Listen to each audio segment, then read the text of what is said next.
Et bonjour à toutes et à tous les amis, j'espère que vous allez bien. Journée est décisive pour les marchés financiers. On est mercredi, résultat d'inflation cet après-midi aux États-Unis, compte rendu de la fête ce soir, mise à jour Shanghai sur Ethereum. On va avoir une journée bien remplie avec énormément de catalyseurs macroéconomiques mais aussi internes à l'écosystème crypto et donc potentiellement beaucoup de volatilité. Bitcoin est cette nuit repassé sous les 30 000 dollars, légèrement, rien d'alarmant, mais vous le voyez ici à l'écran, avec une baisse globale du marché crypto, une baisse légère, même si les altcoins ont été, eux, davantage en difficulté. Du côté de l'indice Fear and Greed, indice à 65, on reste dans un niveau de confiance encore plus important que ces derniers jours. Évidemment, cela est dû aux belles performances de Bitcoin depuis ce week-end qui, comme vous le savez, est venu brièvement dépasser les 30 000 dollars. Maintenant, aujourd'hui, on est face à un champ de possibilités assez vaste. Est-ce qu'on va poursuivre cette tendance haussière au-dessus des 30 000 dollars ou est-ce qu'on va se faire rattraper par la réalité? Et dans ce cas-là, on pourrait imaginer un retracement bien plus important. Ça va être la question principale du jour. Évidemment, il est beaucoup trop tôt pour y répondre, mais on essaiera de le faire tout au long de la journée. En tout cas, les amis, j'espère que vous allez tous très très bien. Voilà un petit peu le programme de cette matinale trading. Évidemment, on fera un tour global des différents marchés financiers, crypto, marché actions, forex. On fera et matières premières. On fera vraiment un petit tour, voir s'il y a des premières opportunités qui semblent se dessiner en ce début de matinée. On fera un petit peu un point sur le contexte global du marché, sur la macroéconomie, etc. Puisqu'il y a plein de choses super intéressantes à voir ce matin. N'hésitez pas, comme d'habitude, à vous abonner, à rejoindre le serveur Discord et à poser vos questions dans le chat si vous en avez. Je ferai des pauses régulièrement pour y répondre.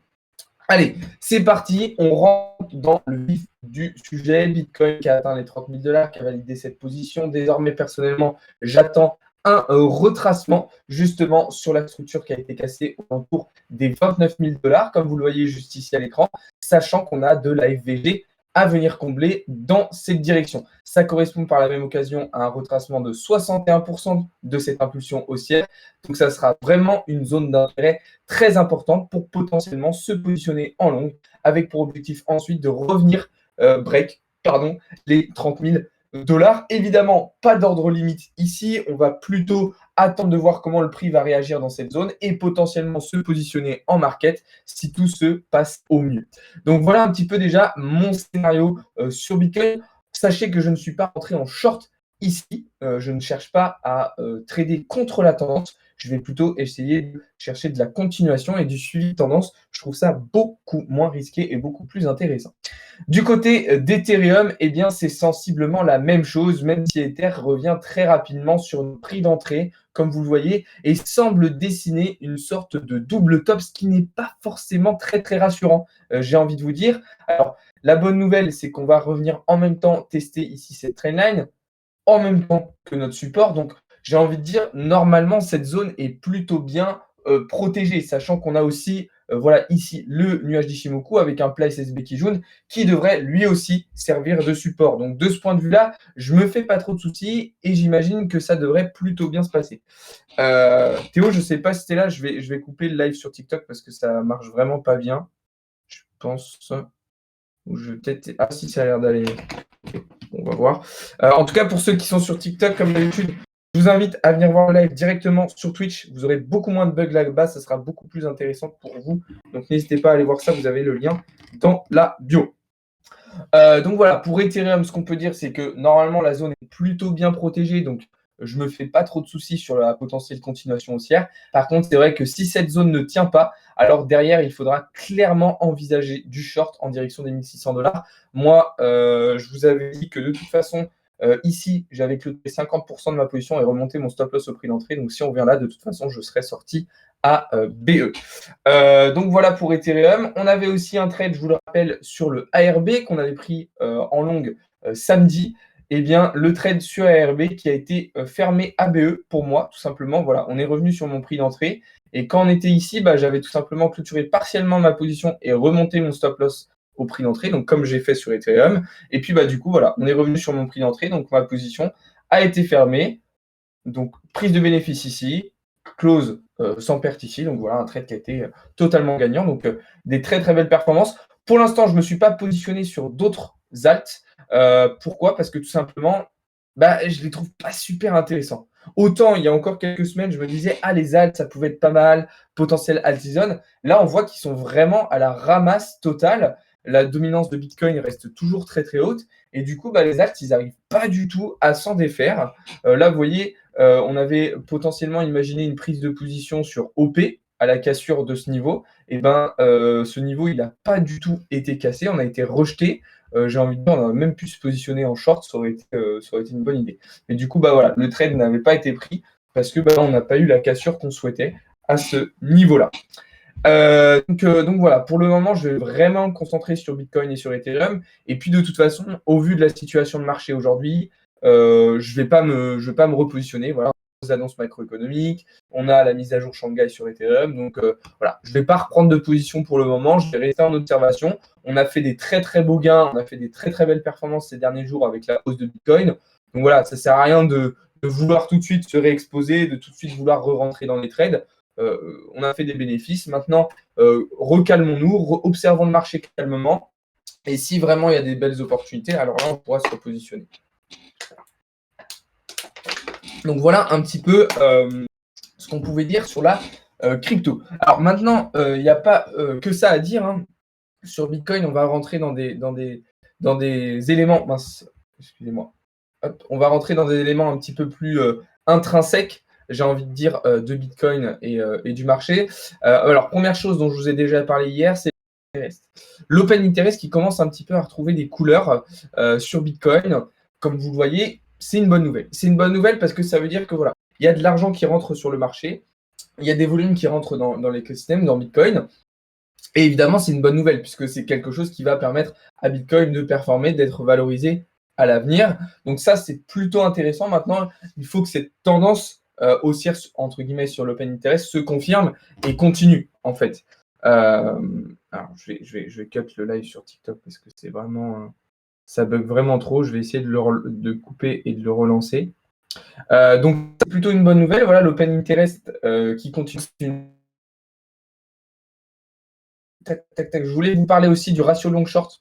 On en a parlé brièvement hier soir. Le ratio long short sur Bitcoin qui est clairement en faveur des shorts. Et ça se ressent dès ce matin, hein, enfin depuis hier soir, justement sur le marché, avec justement les shorts qui ont pris un petit peu l'ascendant sur les longs. Vous voyez que la bataille semble pour le moment être remportée justement par ces shorts. Il y avait une très très grosse bataille hier justement entre les longues et les shorts qui se disputaient un petit peu la suite des événements. Eh bien, on voit qu'à 61%, les shorts ont pris l'avantage et ont donc emmené Bitcoin à repasser sous les 30 000 $. Troisième chose que je voulais voir avec vous, notion très intéressante, MicroStrategy est désormais en profit sur Bitcoin. Vous savez que MicroStrategy, c'est une entreprise qui achète énormément de Bitcoin. Et jusqu'à maintenant, voilà, ils étaient dans le négatif sur leurs investissements, avec un prix moyen qui était un petit peu trop haut, justement. Et puis là, ça y est, maintenant qu'on est repassé au-dessus des 30 000, MicroStrategy est désormais en zone de profit. Ils ont un prix d'achat moyen d'environ 29 800 $. Donc là, ils sont bien. Ils ont un léger profit. Ce qu'il faut comprendre, c'est que c'est à la fois une bonne nouvelle parce que du coup, ça va les encourager peut-être à investir davantage. Ça va peut-être encourager aussi d'autres entreprises, d'autres institutions à investir. Mais le truc, c'est que voilà, là, aujourd'hui, on est passé au-dessus des 30 000 $. Il y a beaucoup de gens qui avaient acheté à 15 000. Donc forcément, il se peut qu'il y ait pas mal de gens qui prennent des profits, qui libèrent un petit peu leurs tokens. Et donc, c'est peut-être ça aussi qui va faire que le prix va avoir un peu de mal à pousser vers le haut. On a vu en plus de ça qu'on n'avait pas forcément eu beaucoup de volume sur cette hausse, contrairement aux hausses qu'on avait pu avoir mi-mars. Voilà, pas trop de volume, des gens qui vont libérer leurs tokens. Donc, ça va peut-être être un petit peu compliqué pour le prix de continuer à monter. Donc, il va falloir surveiller ça. Une autre chose que je voulais voir avec vous, de l'order flow. Alors vous savez, on regarde beaucoup tout ce qui est open interest, hein, comme on l'a vu tout à l'heure. On regarde aussi forcément les funding rates. Là, il faut clairement regarder l'order flow qui est dans une situation un petit peu particulière. J'ai envie de dire, l'order flow, il est un petit peu nocif en lui-même pour Bitcoin. Pourquoi? Parce qu'en fait, on a qu'est-ce qui signifie ce graphique d'order flow? Il nous montre qu'on a une augmentation du volume de transactions qui est expliqué, qui est entraîné en fait par des acheteurs qui sont très agressifs. mais seulement via de la spéculation et du FOMO. C'est-à-dire qu'en fait, la plupart des volumes, je vous disais qu'on n'avait pas eu beaucoup de volume ici, la plupart des volumes qu'on a sur le marché, et ben en fait, c'est du volume spéculatif court terme et c'est absolument pas du volume spot. C'est absolument pas du volume long terme. Ce qui fait qu'en fait, on a clairement de la liquidité qui est très volatile. On a une liquidité qui est très légère, qui est très court terme. Et donc, à un moment, on peut faire face à un problème justement de liquidité entre acheteurs et vendeurs. Et le problème, c'est que ce problème, enfin, cet écart et ces litiges de liquidité entre acheteurs et vendeurs, il va entraîner en fait une escalade des prix et une forte volatilité, mais à la fois dans un sens haussier et à la fois dans un sens baissier. Donc le problème, c'est que là, on peut clairement avoir un Bitcoin qui nous fasse des mouvements très spéculatifs. Par exemple, voilà, je dis une bêtise, mais si l'inflation remonte cet après-midi, on peut très bien avoir un Bitcoin, pour moi, qui redescend en quelques heures aux 28 500 $. C'est tout à fait possible, en fait. Donc là, du côté de l'order flow, à court terme, c'est pas forcément très, très rassurant ce qui se passe. D'accord? Donc à surveiller, bien évidemment. Ensuite, je voulais vous parler aussi de la valorisation de Bitcoin, tant qu'on y est. Bitcoin qui n'est plus qu'à un petit milliard de dollars de rentrer dans le top 10 des actifs les plus valorisés au monde. Vous voyez, Bitcoin qui suit de très très près l'entreprise Tesla avec 594 milliards de dollars de valorisation et Bitcoin est juste derrière à 583 milliards.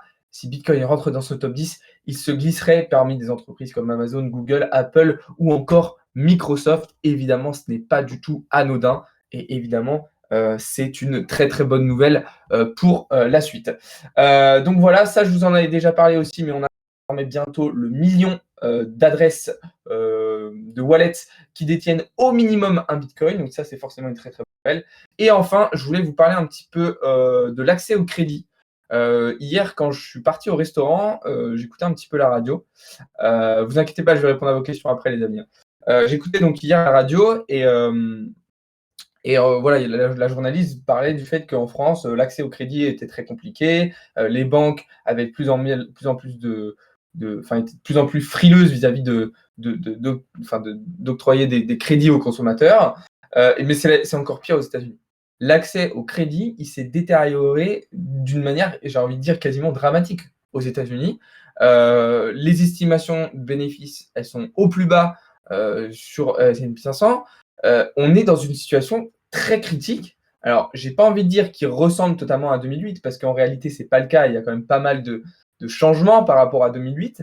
Mais je vous en avais parlé dans une vidéo et je vous avais dit, il y a quand même un certain nombre de signaux qui s'allument, comme des signaux qui s'étaient allumés en 2008, qui peuvent laisser envisager des moments pas très sympas à venir, quoi. Donc ça, il faut y rester très, très attentif. On ira pas, je pense que je vous ferai une vidéo un petit peu précise sur ce sujet-là, mais il faut faire très, très attention. Parce que la situation aux États-Unis se complique, la situation en Europe se complique aussi. Donc forcément, il faut rester très, très attentif à tout ça. Donc voilà un petit peu ce que je pouvais dire principalement sur Bitcoin, sur la macroéconomie. On va rentrer un petit peu plus dans le détail maintenant. On a une journée très, très, très importante, les amis. On a une journée décisive pour les marchés financiers et on sera en live tout au long de la journée avec vous pour suivre ces différents résultats. 14h30, rendez-vous. On lancera le live un petit peu avant, vers 14h15. Résultats d'inflation aux États-Unis, IPC Core et IPC annuel. Annuel, mensuel, pardon, évidemment glissé sur un an.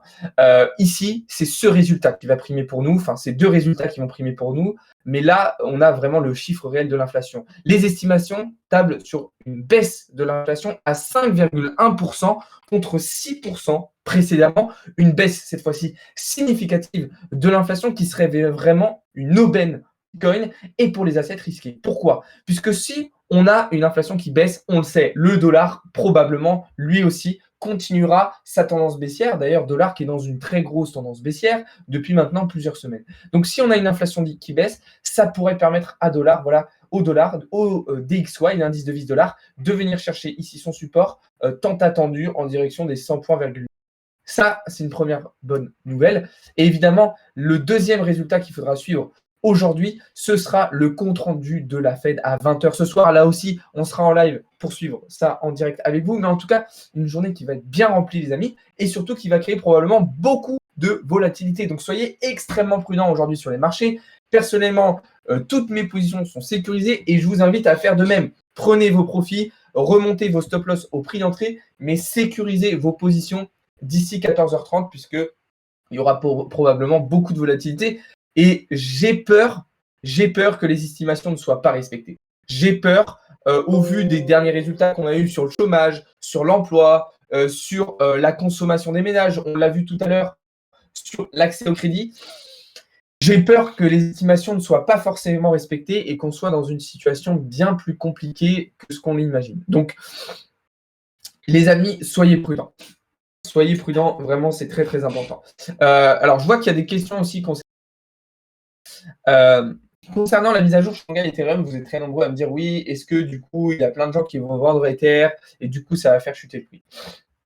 Dites-vous qu'aujourd'hui, lors de la mise à jour Ether, on va donc avoir une certaine quantité d'Ethereum qui vont être déstackés. Donc, un certain nombre d'investisseurs qui vont avoir accès à des Ethereum qu'ils avaient stackés il y a quelques années. Dites-vous qu'aujourd'hui, 56% des Ethereum qui vont être déstackés sont en perte. C'est-à-dire que 56% des Ethereum qui vont être remis, entre guillemets, dans les investisseurs sont négatifs. Donc, en fait, une majorité de ces investisseurs n'auront aucun intérêt à vendre leurs Ethereum actuellement, à vendre leurs Ethereum tout de suite. Donc, il y a très peu de chances, en fait, qu'il y ait une vente massive. Il y aura peut-être un petit peu de vente, bien sûr, mais pas de manière assez importante à créer une chute sur le prix pour moi. Alors, peut-être que je me trompe.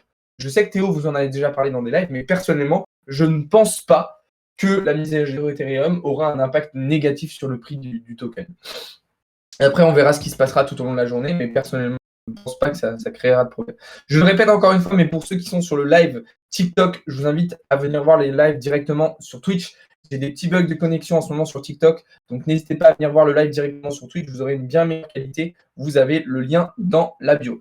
Une baisse de l'inflation, c'est positif pour le dollar. Alors non, une baisse de l'inflation, normalement, c'est quelque chose qui va faire baisser le dollar. Pourquoi? Parce que inflation qui baisse, ça veut dire des taux d'intérêt directeurs qui baissent et un dollar qui baisse.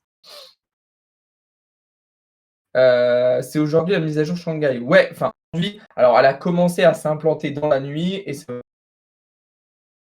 si je ne me trompe pas. N'hésitez pas à poser vos questions, les amis. Hein. Je vois qu'il y a un petit peu de monde ce matin, c'est cool. Je ne sais pas si c'est toi qui fais que de bugs, mais c'est insupportable. Oui, Kik, je vous le dis à chaque fois, les amis. Je sais, il y a beaucoup de bugs sur TikTok. C'est pour ça que je vous invite à chaque fois à venir voir les lives directement sur Twitch. Parce que là-bas, il n'y a pas de problème de connexion. Donc, vous avez le lien dans la bio. Venez voir les lives sur Twitch. Vous aurez une bien meilleure connexion. Je vous le répète, tous les matins, tous les midis, tous les soirs, les amis. Donc voilà. Alors, je vais vous faire un petit cadeau ce matin. J'ai identifié des petites positions intéressantes, notamment sur le dollar américain face au dollar canadien. Je me suis positionné en longue ce matin. Alors, hop. Voilà, on va se mettre dessus. Alors, c'est pas un conseil d'investissement, hein. C'est une position qui est relativement risquée, mais sur laquelle j'ai décidé de me positionner personnellement. Alors, hop, elle va s'afficher d'ici un instant si tout se passe bien. Non, alors peut-être que c'était pas sur ce. Peut-être que c'était pas sur ce broker. Ah si, regardez, voilà, c'est bon. Donc moi, mon objectif, c'est quoi? C'est de revenir dans cette direction. Attention, ici, prise de profit partiel. Donc là, l'objectif, c'est rentrer maintenant. Lorsqu'on arrive sur cette zone, on clôture 50% de la position, on met le stop loss au prix d'entrée, et après, on essaie d'aller chercher notre deuxième TP. Là, le stop loss, je l'ai placé sous ces mèches de liquidité. Voilà, c'est ma zone dans la validation. J'ai un RR de 3,06 sur ma position, donc c'est pas mal du tout. Donc voilà, je précise bien, ce n'est pas un conseil en investissement dessus. Et je surveille aussi le CAC 40. Le CAC 40 qui est très intéressant aussi pour moi à surveiller ce matin. Je vais vous montrer ça tout de suite. Hop. Pas le CAC 40, pardon, le dollar australien au franc suisse. Donc, AUDCHF. Voilà. Alors, là, c'était un trade sur du beaucoup plus court terme, puisque là, on était vraiment sur une position en 5 minutes. Je vous invite encore une fois, ceux qui sont sur TikTok, venez voir le live directement sur Twitch. Je vous fais que de le répéter, Meissa. Je fais que de vous le dire. Je sais, il y a plein de bugs de connexion sur TikTok. venez voir le live sur Twitch, vous avez le lien dans la bio, là-bas, il n'y aura pas de problème de connexion. Voilà. Donc là, on est sur le dollar canadien. Vous voyez, ça a continué de bien chuter parce que tout à l'heure, avant que je lance le live, on était ici. Donc là, l'objectif, ça va être de surveiller le comportement du prix ici. Et si on réagit bien, alors il y aura potentiellement un beau long à prendre. Vous voyez que là, toute l'impulsion haussière qu'on avait fait ce matin dans la session asiatique, on l'a révélé pendant la session de London, hein. Vous voyez, la session asiatique, très intéressant. Là, l'objectif, ça va être de voir comment va réagir le prix ici. Mais si on réagit bien, eh ben, l'objectif, ce sera de re-rentrer en longue avec cette fois-ci des objectifs bien plus hauts. En gros, moi, je ferai quelque chose comme ceci. Évidemment, je ne vais pas rentrer tout de suite en position. Un SL, hop là, voilà, sous les mèches de liquidité précédentes. Et là, bah, vous voyez qu'on a un RR super intéressant. Alors pour le moment, on n'est pas encore entré en position, hein. On va voir comment va réagir le prix dans cette zone. Mais même si voilà, on rentrait maintenant, imaginons, ça nous ferait un RR de 7,47. Je précise bien que ce n'est pas un conseil d'investissement, je précise bien que je ne rentre pas maintenant en position, j'attends d'autres confirmations. Donc faites attention les amis. Donc voilà, n'hésitez pas encore une fois à poser vos questions. Je viens d'arriver en cours de live, mais un bref récapitulatif du BTC pour les jours, heures à venir. Alors t'inquiète pas, je vais mettre la rediffusion du live juste après sur la chaîne YouTube. Comme ça, vous pourrez aller voir un petit peu mon analyse de Bitcoin, enfin même l'ensemble des analyses qu'on a pu faire ce matin. D'ailleurs, je vous invite aussi à aller voir les vidéos qui sont sorties ces derniers jours sur la chaîne YouTube. Il y a plein de vidéos super intéressantes et très importantes à aller voir sur Bitcoin, sur de l'analyse technique, sur l'analyse fondamentale, sur de l'éducation crypto avec Théo. Vous voyez ici sur les wallets, vous avez aussi de la macroéconomie, sur la compréhension de l'inflation. Bref, vous avez plein de contenus éducatifs gratuits à aller voir sur notre chaîne YouTube. Donc vraiment, venez en profiter. Vous avez le lien dans la bio, c'est super intéressant. Donc voilà un petit peu ce que je pouvais dire là-dessus, les amis. Les positions que je surveille pour ce matin. Bon là, je pense que clairement, on ne va pas rentrer dans celle-ci, hein, vu comment ça plonge. On va la garder de côté. Mais voilà un petit peu le programme. Donc encore une fois, journée décisive pour les marchés financiers, les amis, avec les résultats d'inflation, le compte rendu de la Fed. Ça devrait secouer pas mal cet après-midi. On sera en live justement une grosse partie de la journée. D'ailleurs, c'est ce que je vais vous montrer désormais, le programme live de la journée. Donc là, on est dans la matinale trading. Juste après moi, vous aurez la matinale news avec Théo de 9h30 à 10h30. Cet après-midi, on se retrouvera à 14h15 précisément pour suivre justement les résultats d'inflation en direct. Ensuite, à 17h, vous aurez un live sur la DeFi, comme d'habitude avec moi et Nico. Ensuite, de 18h à 19h, vous aurez un live sur les layers et les forces avec Théo. Nous, on se retrouvera ensuite ce soir à 19h30 pour un live FOMC, donc pour suivre le compte-rendu de la Fed en direct. Et en fin de journée, de 20h30 à 21h30, vous aurez le cours du soir. Alors ça, c'est vraiment réservé pour... Vous savez que maintenant, les VIP, tous les soirs, vous avez accès à des formations en direct, en visio. Vous avez accès à des cours du soir, tout simplement, avec moi, avec Théo, pour vous former. Donc ça, c'est réservé aux VIP, donc directement dans le Discord. Vous voyez que demain sera une journée bien remplie aussi en termes de live, donc beaucoup de contenu. Et la majorité, voilà, à part les cours du soir, tous les autres lives, c'est du contenu gratuit, les amis. C'est du contenu gratuit, c'est de l'éducation gratuite, des compétences, des connaissances, des actualités, des prises de position qu'on vous partage gratuitement. Donc n'hésitez pas à venir en profiter. Le replay du live est dispo après sur Twitch et YouTube si besoin. Ouais, voilà, exactement, Deadpool. Exactement. Donc voilà un petit peu le programme de la journée, mais franchement, moi, je ne vais pas jouer au fou. Je vais vraiment essayer de jouer la sécurité aujourd'hui. On verra si pendant les annonces, justement, par exemple de cet après-midi et de ce soir, peut-être qu'on prendra des petites positions en scalp, comme on a pu le faire ces dernières semaines. C'est possible, mais voilà. Le lien du Discord, tu l'as dans la description sur le profil, Tony. D'ailleurs, pour ceux qui sont sur le live sur TikTok, je vous invite encore une fois à venir voir le live directement sur Twitch. Vous aurez une bien meilleure qualité là-bas et vous n'aurez pas de bugs. Ça sera bien plus intéressant pour vous. Donc, venez voir le live là-bas. Je débute. Comment tu trouves différentes stratégies de trading pour créer plus d'opportunités? Alors, aujourd'hui, je ne trouve plus de nouvelles stratégies de trading. C'est-à-dire que j'ai construit ma propre stratégie de trading. Je l'utilise et elle fonctionne très, très bien pour moi. Trouvez votre propre méthode. Essayez pas de copier forcément celle de quelqu'un. Trouvez votre propre méthode d'analyse, de trading, votre propre stratégie, et tout se passera bien pour vous. Vous tradez sur quoi? Principalement la crypto. Encore une fois, hein, vraiment, ceux qui sont sur TikTok, venez voir le live sur Twitch. Là-bas, et vous n'aurez pas de problème de connexion.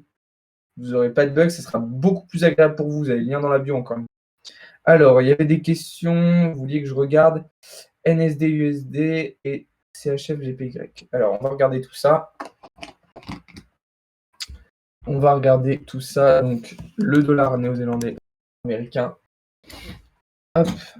Alors, par contre, ça serait bien, les gars, si quand vous voulez que j'analyse certains assets, certaines paires de devises, etc., ça serait cool de me préciser l'unité de temps sur laquelle vous voulez que j'analyse, en fait. Comme ça, moi, ça me permet de répondre au mieux à votre question. Si vous ne me dites pas sur quelle unité de temps vous voulez que j'analyse, bah, du coup, je ne sais pas trop par quoi commencer. Enfin, c'est que du coup, je ne vais pas forcément bien répondre à votre demande, quoi. Donc, précisez-moi, les amis, l'unité de temps sur laquelle vous voulez que j'analyse. Tu penses quoi d'un grid Ethereum BTC pendant ces phases? Alors, qu'est-ce que tu veux dire par grid? Une rotation d'Akai? Une rotation de Bitcoin vers Ethereum?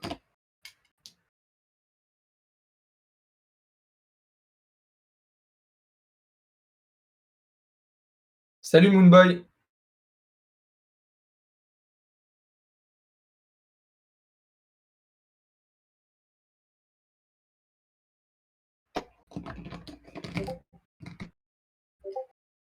Eh ben, c'est exactement ce à quoi je m'attends. C'est que justement, je m'attends à une rotation de Bitcoin vers Ethereum, mais pour ça, il faut déjà attendre que la dominance de Bitcoin se stabilise ou retrace. Et pour le moment, ça ne semble pas du tout être le cas. Donc oui, c'est quelque chose à quoi je m'attends, auquel je m'attends, pour avoir aussi une potentielle alt season, mais pour le moment, bah, c'est pas du tout le cas. Alors là, pour ceux qui me demandaient sur NZD USD, donc là, on a clairement break une structure et là, on arrive sur une autre. Donc c'est plutôt intéressant. On va tracer un Fibo comme ça. Alors, je vais peut-être prendre plutôt cette structure. Voilà. Ok. Potentiel à entrée longue. Potentiellement, c'est pas un conseil en investissement, mais ça joue. Ça joue pour moi de tenter une petite position contre tendance ici. Alors c'est risqué, c'est très risqué, mais pourquoi pas? Mais pourquoi pas? Et il y avait une autre question, c'était le CHF GPY, si je me souviens bien. Alors c'est pareil, j'avais pas l'unité de temps sur laquelle vous vouliez que je sais pas exactement ce que vous vouliez voir.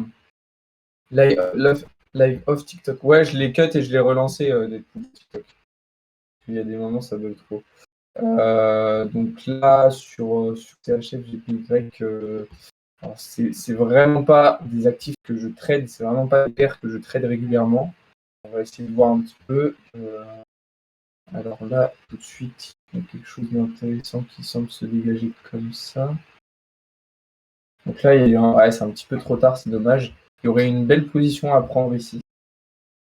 Comme ça. Là, j'avoue que c'est un peu tard pour rentrer maintenant. Mais il y avait une jolie petite position à prendre en daily. Maintenant, attention, puisque là, on arrive sur un niveau de résistance intermédiaire. Donc, c'est pareil, si vous voulez jouer un petit peu la contre-tendance, il faut regarder sur du H4, mais ça serait pas déconnant, je pense. Ça serait pas déconnant si on trace un Fibo. Hop, ouais, voilà, un petit retest. Alors, on pourrait plutôt prendre cette structure pour voir sur la dernière impulsion haussière. Voilà, un petit retest de cette structure. Pourquoi pas un petit short contre-tendance? Maintenant, moi, c'est pas forcément le genre de position que j'apprécie particulièrement, le contre-tendance. Donc, c'est pas des positions dans lesquelles j'entrerai. Mais si, par contre, bah, vous voyez, on a un retest de structure, bah là, potentiellement, il y aura une nouvelle entrée qui pourrait être pas mal. On toucherait les 0,06 pour aller chercher. Alors, comment ça, les 0,06? Alors, ouais, Daké, toi, tu perds pour dire ça, non? Je pense que c'est ça que tu veux dire, à mon avis.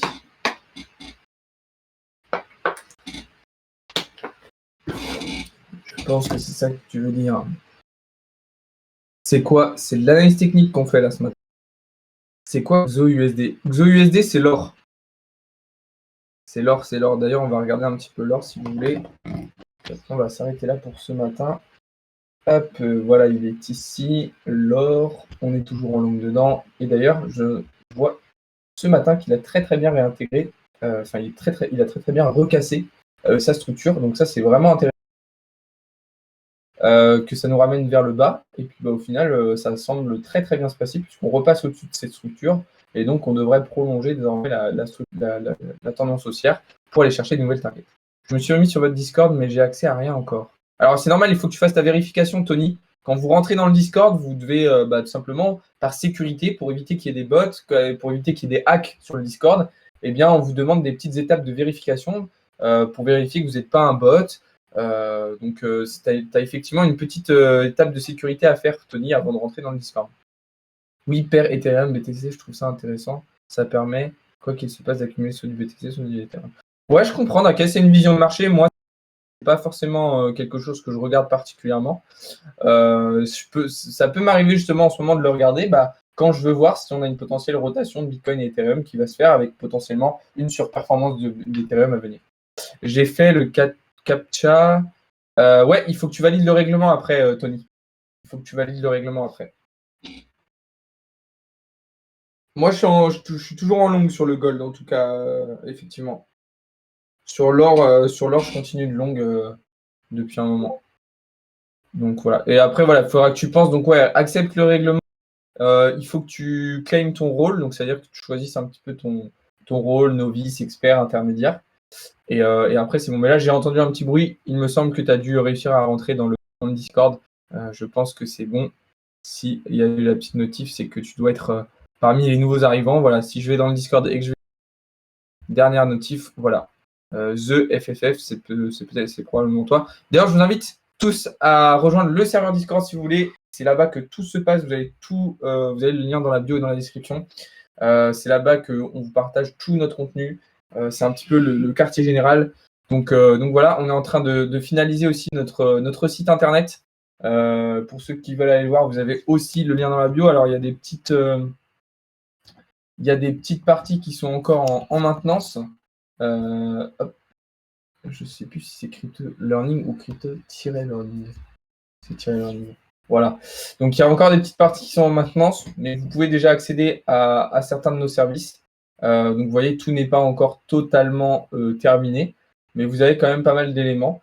On vous a rajouté une partie avec notre équipe, d'accord, nos partenaires, etc. Donc, voilà. Il y a encore des choses qui sont en train d'être faites, mais notre site internet avance bien. Donc, si vous voulez aller jeter un petit coup d'œil et à la limite nous donner un petit peu vos avis, ça peut toujours être sympa. Donc voilà les amis. Voilà pour cette petite matinale trading, le premier live d'une longue journée sur les marchés financiers, puisqu'il va y avoir plein de choses intéressantes comme vous voyez à l'écran aujourd'hui. Donc voilà. Pour trader du gold tokenisé, il y a autre chose que Pax. Moi je trade directement sur des CFD l'or. Moi je trade un CFD sur l'or. Je trouve ça idéal. Donc voilà. Comment accéder au serveur Discord? Le lien est dans la bio. Le lien est dans la bio pour le serveur Discord. Tout ça. Sur ce, les amis, je vais vous souhaiter à toutes et à tous une très bonne matinée. Je vais vous laisser avec Théo qui va prendre le relais dans une vingtaine de minutes pour la matinale news. Ok, donc merci beaucoup d'avoir été présent ce matin avec moi. Je vous mets la rediffusion juste après sur la chaîne YouTube. On se retrouve de toute façon tout de suite sur le serveur Discord et sur les différents réseaux. Donc n'hésitez pas à vous abonner et à rejoindre tout ça. Et puis au plus tard, on se retrouve à 14h15 en live pour suivre les résultats de l'inflation aux États-Unis, les amis. Donc je vous laisserai aller voir tout ça. Sur ce, je vous souhaite à toutes et à tous une très bonne matinée. On se retrouve juste après. Et voilà. Ciao les amis, à tout à l'heure.